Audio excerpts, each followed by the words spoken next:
ನಮಸ್ಕಾರ.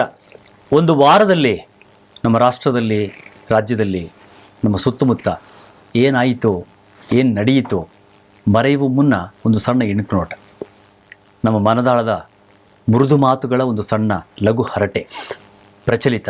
ಇದು ವಾರದ ತಕದಿಮಿತ್ತ. ನಮ್ಮೊಟ್ಟಿಗಿದ್ದಾರೆ ವಾಹಿನಿಗಳನ್ನು ಕಟ್ಟಿ ಬೆಳೆಸಿ ದುಡಿದಂತಹ ದಣಿವರಿಯದ ಹಿರಿಯ ಪತ್ರಕರ್ತರಾಗಿರ್ತಕ್ಕಂಥ ಈಶ್ವರ್ ದೈದೌಟ್ ಅವರು. ಮತ್ತೊಬ್ಬರು ಹಿರಿಯ ಪತ್ರಕರ್ತರು ಶ್ರೀವತ್ಸ ನಾಡಿಗೌರ ನಮ್ಮೊಟ್ಟಿಗಿದ್ದಾರೆ. ಈ ವಾರದ ಚರ್ಚೆಯನ್ನು ಅವರೊಂದಿಗೆ ಪ್ರಾರಂಭ ಮಾಡ್ತಾ ಇದ್ದೇನೆ. ಸರ್ ನಮಸ್ಕಾರ, ಕಾರ್ಯಕ್ರಮಕ್ಕೆ ಸ್ವಾಗತ. ಶಾಮನೂರು ಶಿವಶಂಕರ್ ಬಹಳ ಹತ್ತಿರದಿಂದ ಕಂಡಿರಬಹುದು ಅಂತ ನಾನು ಭೇಟಿಯಾಗಿದ್ದೆ. ಒಂದು ಮಾತು ನಾನು ಸೇರಿಸಬಹುದಾ? ಹೇಳಿ ಹೇಳಿ ಹೇಳಿ. ನಾನು ಮಣಿಪಾಲದ ಸಂಸ್ಥೆಯಲ್ಲಿ ಬೆಳೆದವನು. ಅಲ್ಲಿ TAPI ಮತ್ತು TMAPI ಆ ಸಣ್ಣ ಒಂದು ಬೆಟ್ಟದಂತ ಜಾಗವನ್ನ ಇವತ್ತು ರಾಷ್ಟ್ರ ಮಟ್ಟದಾಗೆಲ್ಲ ವಿದೇಶಗಳಿಗೂ ಗೊತ್ತಾಗುವಾಗೆ ಅಷ್ಟು ವ್ಯವಸ್ಥೆ ಮಾಡಿದ್ದಾರೆ. ನಮ್ಮಲ್ಲಿ ಎಷ್ಟೋ ಯಾವುದೇ ಸರ್ಕಾರದ ಆಡಳಿತವನ್ನು ತಗೊಳ್ಳದೆ ಸ್ವತಂತ್ರವಾಗಿ ಅವರ ಹೃದಯ ಪ್ರಕಾರ ಕೆಲಸಗಳನ್ನು ಮಾಡಿದ್ದಾರೆ. ಅಂತಹ ಕೆಲಸಗಳನ್ನು ಮಾಡಿದ್ದು ಅಂಥವರ ಬಗ್ಗೆ ನಮ್ಮಲ್ಲಿ ಜಾಸ್ತಿ ವಿಮರ್ಶೆಗಳನ್ನು ಮಾಡೋದಕ್ಕೆ ಅವಕಾಶ ಇದೆ. ಮತ್ತು ಎರಡನೇದು, ಹೊಸಬರು ಅವ್ರನ್ನ ಮಾರ್ಗದರ್ಶನ ಕೂಡ ಬರೀಬಹುದು. ಹೌದು ಹೌದು ಹೌದು. ನಮ್ಗೆ ಯಾರು ನಾಯಕರು, ಇಂಥವ್ರ ನಾಯಕರು ಅಲ್ವೇ? ಇಂಥವ್ರ ಮಾರ್ಗದರ್ಶನದಲ್ಲಿ ನಾವು ನಡಿಬೇಕಾಗಿರುತ್ತೆ. ಎಷ್ಟು ನೆನಪುಗಳನ್ನು ಬಿಟ್ಟು ಹೋಗಿದ್ದಾರೆ, ಎಷ್ಟು ಸಾಧನೆಗಳನ್ನು ಬಿಟ್ಟು ಹೋಗಿದ್ದಾರೆ. ವೀರಶೈವ ಸಭಾನ ಮುನ್ನಡೆಸಿದವರಲ್ವೇ ಅವರು? ಎಷ್ಟು ನಿರಂತರವಾಗಿ. ಆಮೇಲೆ ಒಂದು ಕಾಲದಲ್ಲಿ ದಾವಣಗೆರೆಯಲ್ಲಿ ಯಾವಾಗ ಈ ಕಾಟನ್ ಮಿಲ್లుಗಳು ಎಲ್ಲ ಮುಚ್ಕೊಂಡು ಹೋಯ್ತಲ್ಲ, ಅಲ್ಲಿನ ಒಂದು ಆರ್ಥಿಕತೆಗೆ ಬಹಳ ದೊಡ್ಡ ಹೊಡೆತ ಬಿತ್ತು ದಾವಣಗೆರೆಯಲ್ಲಿ. ಆ ಸಮಯದಲ್ಲಿ ದಾವಣಗೆರೆಯನ್ನ ವಿದ್ಯಾಕಾಶಿಯಾಗಿ ಮಾಡಿದವರೇ ಶಾಮನೂರು ಶಿವಶಂಕರಪ್ಪನವರು. ಅಲ್ಲಿ ಒಂದು ರೀತಿಯಲ್ಲಿ ಮಿಲ್ಲುಗಳ ಸಾಮ್ರಾಜ್ಯ ದಾವಣಗೆರೆಯಲ್ಲಿ ಮುಗಿದ ಮೇಲೆ ಆ ದಾವಣಗೆರೆ ಒಂದು ಎಜುಕೇಶನ್ ಹಬ್ ಆಗಿ ಬೆಳೀತು. ಅದಕ್ಕೆ ಬಹಳ ಮಹತ್ತರದ ಕಡೆಗೆ ಬಾಪೂಜಿ ವಿದ್ಯಾಸಂಸ್ಥೆ ಮತ್ತೆ ಅದನ್ನ ಮುನ್ನಡೆಸಿದ ಬಟ್ಟೆ ಮಾತ್ರ ಅಲ್ಲ, ಬುದ್ಧಿನೂ ಬೆಳೀತು. ಮತ್ತೆ ಅದು ಶಾಮನೂರು ಶಿವಶಂಕರಪ್ಪನ ಕೊಡುಗೆ ಅದು ಬಹಳಷ್ಟಿದೆ ದಾವಣಗೆರೆಯಲ್ಲಿ. ಶಾಮನೂರು ಶಿವಶಂಕರಪ್ಪನವರು ಎಂದಿಗೂ ಮರೆಯಕ್ಕಾಗಲ್ಲ, ಅಷ್ಟು ರೀತಿಯ ಕೊಡುಗೆಗಳನ್ನು ಕೊಟ್ಟಿದ್ದಾರೆ. ಸಾರ್ಥಕ ಜೀವನ, ಅತ್ಯಂತ ಸಾರ್ಥಕವಾಗಿರತಕ್ಕಂಥ ಜೀವನ. ಮತ್ತೆ ಅವ್ರೆಲ್ಲರ ಜೊತೆಗೂ ಬೆರೀತಾ ಇದ್ರು. ಆಮೇಲೆ ಯಾವುದೇ ಒಂದು ಕಾರ್ಯಕ್ರಮಕ್ಕೆ ಕರೆದ್ರು ಕೂಡ ಅವರು ಭಾಗವಹಿಸ್ತಾ ಇದ್ರು. ಅಂದ್ರೆ ಇದು ಸಣ್ಣ ಕಾರ್ಯಕ್ರಮ, ಯಾವುದೋ ಒಂದು ದೇವಸ್ಥಾನದ ಆರಂಭ ಇರ್ಬೋದು, ಯಾರೋ ಒಂದು ಕರೆದ್ರು ಕಾರ್ಯಕ್ರಮಕ್ಕೆ, ನಾನು ಅಯ್ಯೋ ಇದು ಎಂತ ಸಣ್ಣ ಕಾರ್ಯಕ್ರಮ ಇಲ್ಲ, ಅವರು ಆಗ ಬರಿತಾ ಇದ್ರು, ಜನರೊಂದಿಗೆ ಬರಿತಾ ಇದ್ರು. ಹಾಗಾಗಿ ನೀವು ನೋಡ್ಬೋದು ಅವರ ಒಂದು ಅಂತಿಮ ಯಾತ್ರೆ ಹೋದಾಗ ಅದು ಎಷ್ಟು ಜನ ಸೇರಿದ್ರು. ಸ್ವಯಂ ಘೋಷಿತವಾದ ಬಂದು. ಹೌದು ಹೌದು ಹೌದು. ಬಹಳ ಸಣ್ಣ ಪಟ್ಟಣ ತರ ಇದ್ದದ್ದನ್ನ ಒಂದು ರಾಷ್ಟ್ರ ಮಟ್ಟಕ್ಕೆ ಮ್ಯಾಂಚೆಸ್ಟರ್ ಆಗಿ ಬೆಳೆಸ್ಬಿಟ್ರಲ್ಲ, ದಾವಣಗೆರೆ ಮ್ಯಾಂಚೆಸ್ಟರ್ ಆಗಿ ಬೆಳೆಸಿದ್ರಲ್ಲ. ಎಂಥ ಒಂದು ಕೊಡುಗೆ. ಒಬ್ಬ ವ್ಯಕ್ತಿ ಮನಸ್ಸು ಮಾಡಿದ್ರೆ ಏನೆಲ್ಲ ಮಾಡಬಹುದು. ಹಣ ಎಲ್ಲರೂ ಇರುತ್ತೆ. ಎಷ್ಟು ಜನ ಶ್ರೀಮಂತರಿಂದ ಕೆಲಸವನ್ನು ಮಾಡ್ಲಿಕ್ಕೆ ಸಾಧ್ಯವಾಗಿದೆ ಸರ್ ಇವತ್ತು? ಇಲ್ವೇ? ಎಷ್ಟು ಜನ ಕೋಟ್ಯಾಧಿಪತಿಗಳಿಲ್ವೇ? ಎಷ್ಟು ಜನರಿಗೆ ಈ ರೀತಿಯಾಗಿರ್ತಕ್ಕಂಥ ಒಂದು ಆಸೆ ಇರುತ್ತೆ, ಈ ರೀತಿಯಾಗಿ ಸಮಾಜಕ್ಕೆ ಕೊಡಬೇಕು, ನಾನು ಕೆರೆಯ ನೀರನ್ನು ಕೆರೆಗೆ ಚೆಲ್ಲಿ, ಈ ಥರದ ಕೆಲಸವನ್ನ ಕೆಲವು ಉದಾಹರಣೆಗಳಲ್ಲಿ ಶಿವಶಂಕರಪ್ಪನವರು ಕೂಡ ವಿಶೇಷವಾಗಿರ್ತಕ್ಕಂಥ ವ್ಯಕ್ತಿ ಅಂತ ಈ ಕ್ಷಣದಲ್ಲಿ ಸ್ಮರಿಸಿಕೊಳ್ತೇವೆ. ಮತ್ತೊಬ್ಬರು ನಮ್ಗೆ ಇವತ್ತು ನಿನ್ನೆ ನಾವು ಅವ್ರನ್ನ ಕಳ್ಕೊಂಡ್ವಿ, ರಾಮ್ ಸುತಾರ್. ಅದ್ಭುತವಾಗಿರ್ತಕ್ಕಂಥ ಸ್ಟ್ಯಾಚ್ಯೂ ಮ್ಯಾನ್, ಏಕತಾ ಶಿಲೆಯನ್ನ ಕೊಟ್ಟಿರ್ತಕ್ಕಂಥ ಏಕತಾ ಮೂರ್ತಿ ಅದ್ಭುತವಾಗಿ ರೂಪಿಸಿರ್ತಕ್ಕಂಥವ್ರು. ಕೆಂಪೇಗೌಡ ಇಂಟರ್ನ್ಯಾಷನಲ್ ಅಲ್ಲಿ ಕಟ್ಟಿರ್ತಕ್ಕಂಥ 108 ಅಡಿ ಕೆಂಪೇಗೌಡರನ್ನ ಅವರೇ ನಿರ್ಮಾಣ ಮಾಡಿರ್ತಕ್ಕಂಥ ಖ್ಯಾತ ಶಿಲ್ಪಿಗಳು. ನಮ್ಮ ಸಂಸತ್ ಭವನದಲ್ಲಿರ್ತಕ್ಕಂಥ ಗಾಂಧಿ, ಅಂಬೇಡ್ಕರ್ ಅವುಗಳನ್ನು ಪುತ್ಥಳಿಯನ್ನು ಕೊಟ್ಟಿರ್ತಕ್ಕಂಥವ್ರು. ಇಡೀ ನಮ್ಮ ರಾಷ್ಟ್ರದಲ್ಲಿ ಅವರು ನಿರ್ಮಾಣ ಮಾಡಿರ್ತಕ್ಕಂಥ ಆ ಶಿಲ್ಪಗಳು ನಮಗೆ ಕಣ್ಣಿಗೆ ಕಾಣಿಸ್ತಾ ಇದೆ. ಕಲಾವಿದರಿಗಿದೆ ಸಾವು ಎಲ್ಲಿದೆ? ಸಾವಿನ ನಂತರವೂ ಬದುಕೋ ಶಕ್ತಿ ಇದ್ರೆ ಕಲೆಗೆ ಮಾತ್ರ, ಸಾಧನೆಗಳಿಗೆ ಮಾತ್ರ. ಅಂತಹ ಉದಾಹರಣೆ ರಾಮ್ ಸುತಾರ್ ಅವರು. ಬಹುಶಃ ನಮ್ಮ ವೀಕ್ಷಕರು ಆ ಎಲ್ಲ ನೋಡೋದ್ರ ಮೂಲಕವಾಗಿ ಅವರನ್ನು ನೆನಪಿನಲ್ಲಿ ಇಟ್ಕೋಬಹುದು. ಮತ್ತೊಮ್ಮೆ ನಿಮ್ಗೆ ಅದೆಲ್ಲವನ್ನು ತೋರಿಸ್ತಾ ಇದ್ದೇವೆ. ಏಕತಾ ವಿಗ್ರಹ ಏನು ನಿರ್ಮಾಣವಾಗಿದೆ ಅದರ ಶಿಲ್ಪಿ ರಾಮ್ ಸುತಾರ್, ಅದನ್ನು ನೀವು ನೋಡಿ. ಹಾಗೆಯೇ ಬಹಳ ಮುಖ್ಯವಾಗಿ ನಮ್ಮ ಕೆಂಪೇಗೌಡ ಇಂಟರ್ನ್ಯಾಷನಲ್ ನಲ್ಲಿ ಕೆಂಪೇಗೌಡ ಸ್ಥಾಪನೆ 108 ಅಡಿ, ಅದನ್ನು ನೀವು ನೋಡ್ಬೋದು. ಸಂಸತ್ ಭವನದಲ್ಲಿರ್ತಕ್ಕಂಥ ಗಾಂಧಿಯನ್ನು ಕೊಟ್ಟಿರ್ತಕ್ಕಂಥವ್ರು, ಅದನ್ನು ಅವರು ನಿರ್ಮಾಣ ಮಾಡಿದ್ದಾರೆ. ಹೀಗೆ ಇಡೀ ರಾಷ್ಟ್ರದಲ್ಲಿ ಅದ್ಭುತವಾಗಿರ್ತಕ್ಕಂಥ ಶಿಲ್ಪಗಳನ್ನು ಕೊಟ್ಟಂತಹ ಸ್ಟ್ಯಾಚ್ಯೂ ಮ್ಯಾನ್ ರಾಮ್ ಸುತಾರ್ ಅವರನ್ನು ಕೂಡ ನಾವು ಕಳ್ಕೊಂಡ್ವಿ, ನಿನ್ನೆಯಷ್ಟೇ ಕಳ್ಕೊಂಡಿದ್ದೇವೆ ಅಂತ ಹೇಳ್ತಾ ಮಾತು ನಾನು ನೀವು ಸೇರಿಸಬಹುದಾ? ಹೇಳಿ ಸರ್. ನಮ್ಮಲ್ಲಿ 4 ಜಾಗಗಳಲ್ಲಿ ಗೊಮ್ಮಟೇಶ್ವರನ ವಿಗ್ರಹ ಇದೆ. ಜಾಗತಿಕವಾಗಿ ಆಗ ಬಂದವರೆಲ್ಲ ಇಲ್ಲಿ ಬಂದು ನೋಡ್ತಾ ಇದ್ರು. ಎಲ್ಲ ಇದ್ದಿದ್ದವರ ಸ್ವಂತಕ್ಕಲ್ಲ, ದೇವರಿಗೆ ನಮಸ್ಕಾರ ಮಾಡೋದಕ್ಕೆ. ಅದು ಈ ಕರ್ನಾಟಕದ ಸಂಸ್ಕೃತಿ ಜಗತ್ತಿನೆಲ್ಲ ಗೊತ್ತಿದೆ. ಅಂತಹ ಸಂಸ್ಕೃತಿಯನ್ನು ಉಳಿಸುವಂತಹ ಒಂದು ಸಹಾಯ ನೀವು ನೋಡಿದ್ದೀರಿ. ಅವ್ರು ಏನೇನು ಮಾಡಿದ್ದಾರೆ ಅಂತ ಬಹಳ ಮುಖ್ಯವಾದ ವಿಷಯ ಇದು. ನಾವು ಬಿಟ್ಟುಕೊಟ್ಟದ್ದೇ ಉಳಿಯೋದಲ್ವೇ ಸರ್? ನಾವು ಬಿಟ್ಟೋದದ್ದೇ ಉಳಿಯೋದು. ಅಲ್ವಾ ಏನು ಬಿಟ್ಟು ಕೊಟ್ಟಿದ್ದೀವಿ ಅಂತಕ್ಕಂಥದ್ದು ಉಳಿಯೋದು. ಅದೇ ನೀವು ಹೇಳಿದಾಗ ನನಗೆ ಅದೇ ಅನಿಸ್ತು. ಹೆಂಗೆ ನಮ್ಮಲ್ಲಿ ಒಂದು ಸಂಸ್ಕೃತಿ ಇತ್ತು, ಅದನ್ನು ಬೆಳೆಸುವಂತಹ ಹಿರಿಯರು ನಮ್ಮಲ್ಲಿ ಪದೇ ಪದೇ ಇಂಥ ಕೆಲಸ ಮಾಡಿದ್ದಾರೆ. ಅದು ಬಹುಶಃ ಬೇರೆ ದೇಶಗಳಲ್ಲಿ ಇದೆ ಅಂತ ನಾನಂತೂ ನಂಬಲ್ಲ. ಈಗ ಎಲ್ಲ ಕಡೆ ವಿಪರೀತವಾಗಿರ್ತಕ್ಕಂಥ ಚಳಿ ಕಾಡ್ತಾ ಇದೆ, ಎಚ್ಚರಿಕೆಗಳು ಬರ್ತಾ ಇದೆ. ಹಿರಿಯ ನಾಗರಿಕರು ಆಚೆ ಬರಬೇಡಿ, ಮಕ್ಕಳ ಆಚೆ ಕಡೆ ಬರಬೇಡಿ. ಬೆಂಗಳೂರು ಇತರ ಚಳಿ ನೋಡಿದ್ವಿ ಸರ್ ನಾವು. ಒಂದೇ ಮಾತು ಹೇಳ್ತೀನಿ, ಈ ವೆದರ್ ಅನ್ನೋದು ಯಾಕೆ ಬದಲಾಗಿದೆ ಅನ್ನೋದ್ರ ಬಗ್ಗೆ ಬಹಳ ವರ್ಷಗಳಿಂದ ಸುದ್ದಿ ಬರ್ತಾ ಇತ್ತು. ನೀರು ಹೋಗೋದಲ್ಲಿ ನೀವು ರಸ್ತೆ ಮಾಡೋದು, ಎಲ್ಲೋ ಕಾಡಿದ್ದಲ್ಲಿ ಮರ ಕಡಿಯೋದು, ಏನಾಗತ್ತೆ? ಇದು ನಮ್ಮ ಪರಿಸರದ ವಿರುದ್ಧ ನಡವಳಿಕೆ. ಅದು ನಮ್ಮ ದೇಶದಲ್ಲಿ ಮೊದಲು ಇದು ಸಂಸ್ಕೃತಿಯಾಗಿತ್ತು. ಯಾಕೆ ಈ ಸ್ಥಿತಿಗೆ ನಾವು ಬಂದ್ವಿ ಅನ್ನೋದನ್ನು ವಿಮರ್ಶೆ ಮಾಡಬೇಕಾದ ಸಮಯ ಇವತ್ತು ಬಂದಿದೆ. ಬೆಂಗಳೂರಿನಲ್ಲಿ ಚಳಿಗಾಲ ವಿಪರೀತವಾಗಿದೆ, ಬೇಸಿಗೆಯಲ್ಲಿ ಇರ್ಲಿಕ್ಕಾಗೋದಿಲ್ಲ, ಮಳೆಗಾಲ ಮುಗಿಯೋದೇ ಇಲ್ಲ. ಮಳೆಗಾಲ ಮುಗಿಯೋದು ಹೇಳಿದೆ 13 ತಿಂಗಳು ಮಳೆ ಬರ್ತದೆ ಈಗ ಅಂತ. ಮೊನ್ನೆ ಮಕ್ಕಳು ಹೇಳಿದೆ 13 ತಿಂಗಳು, ಅಲ್ಲ 13 ತಿಂಗಳು ಬರ್ತದೆ ಅಂದ್ಬಿಟ್ರು ಆ ಮಗು. ನಾನೇನು ಹೇಳಿ 12 ಅಂತ ಹೇಳಕ್ ಹೋಗ್ಲಿಲ್ಲ. ಬಂಜರು ಭೂಮಿ ಮಳೆ ಸುರಿಯುತ್ತೆ, ನೆರೆ ಬರುತ್ತೆ, ಇಟ್ಕೊಳ್ಳೋದಿಲ್ಲ ಅವರು. ಈಗ ಒಂದು ಗಾದಿತ್ತು ಮಲೆನಾಡು, ನಿಮ್ಮ ಕರಾವಳಿಯವರು, ನೀವು ಮನೆಯಿಂದ ಬಿಟ್ರೆ ಒಂದು ಕೊಡೆ ಇಟ್ಕೊಂಡು ಹೋಗೋದು ಅಭ್ಯಾಸ ನಿಮಗೆ, ಯಾಕಂದ್ರೆ ಮಳೆ ಸುರಿಬಹುದು ಅಂತ. ಈ ಬೆಂಗಳೂರಲ್ಲಿ ಆತರ ಪರಿಸ್ಥಿತಿ ಇದೆ, ಕೊಡೆ ಇಟ್ಕೊಂಡು ಹೋಗ್ಬೇಕು ಬೆಂಗಳೂರಲ್ಲಿ. ನೀವು ಬೆಳಿಗ್ಗೆ ಮನೆಯಿಂದ ಎದ್ದು 15 ನಿಮಿಷ ಮುಂದೆ ಹೋದ್ರೆ ಅಲ್ಲಿ ಮಳೆ ಬರ್ತಾ ಇರ್ತದೆ, ಬರುತ್ತೆ. ಹೌದು, ಇಲ್ಲಿ ಇಲ್ಲ ಆ ತರ ಪರಿಸ್ಥಿತಿ. 1 ಕಿಲೋಮೀಟರ್ 2 ಕಿಲೋಮೀಟರ್ ವ್ಯತ್ಯಾಸದಲ್ಲಿ ಮಳೆ ಸ್ಪಷ್ಟ ಗೊತ್ತಾಗುತ್ತೆ. ಈಗ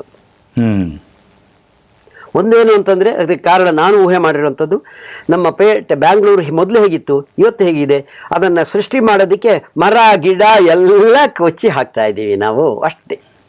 2 ಲಕ್ಷ ಗಿಡಗಳು ಬೆಂಗಳೂರಿನಲ್ಲಿ, 2 ಲಕ್ಷ ಗಿಡಗಳಿಗೆ ಈಗ ಕುತ್ತು ಬಂದಿದೆ. ಎಲ್ಲ ಮರಗಳಿಗೆ ಕಾಂಕ್ರೀಟ್ ಅನ್ನು ಹಾಕ್ಬಿಟ್ಟಿದ್ದಾರೆ. ಅದು ವಿಜ್ಞಾನ ಪರಿಸ್ಥಿತಿ ಬಂದಿದೆ. ಅದನ್ನು ತೆಗಿಬೇಕು ಅಂತೇಳಿ ಮೊನ್ನೆ ಎಲ್ಲ ಸರ್ವೆ ಮಾಡ್ತಿದ್ದಾರೆ.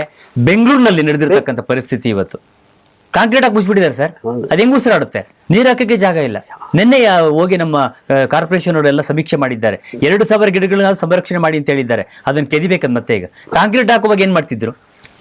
ಒಂದೇ ಮಾತು ಸೇರಿಸ್ತೀನಿ, ಹಳ್ಳಿಗಳಲ್ಲಿ ಅದೇನು ವಿದ್ಯಾಭ್ಯಾಸ ಅಂತ ಮಾಡಿಲ್ಲ, ಮರಗಳ ಬಗ್ಗೆ ವರ್ಷವೂ ಪ್ರಾರ್ಥನೆ ಮಾಡಿ ಕೈ ಮುಗಿದು ಕಾಲು ಬಂದು ಮತ್ತೆ ನಮ್ಮ ಮುಂದಿನ ವರ್ಷದವರೆಗೆ ನಾವು ನೋಡ್ಕೋತೀವಿ ಅಂತ ಪ್ರಾರ್ಥನೆ ಮಾಡ್ತಾ ಇದ್ದಾರೆ ಜನ.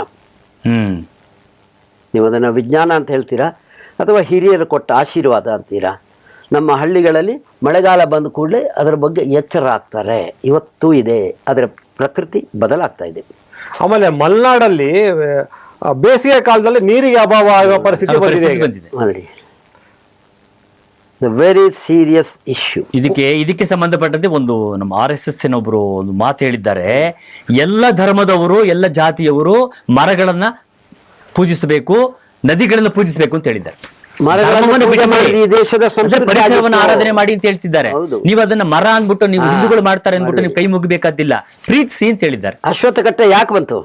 ನದಿಗಳಿಗೆ ಗೌರವಿಸಿ ಅಂತ ಹೇಳಿದ್ದಾರೆ. ಎಲ್ಲ ಧರ್ಮಗಳು ಮಾಡಿ ಅಂತ ಹೇಳಿದ್ದಾರೆ. ಅವಾಗ ನಾವು ಎಲ್ಲ ಒಂದ್ ಕಡೆ ಮತ್ತೆ ಮಾತಾಡ್ತಾರೆ, ಅವ್ರು ಹೇಳ್ಬಿಟ್ರು, RSS ಅವ್ರು ಹೇಳ್ಬಿಟ್ರು.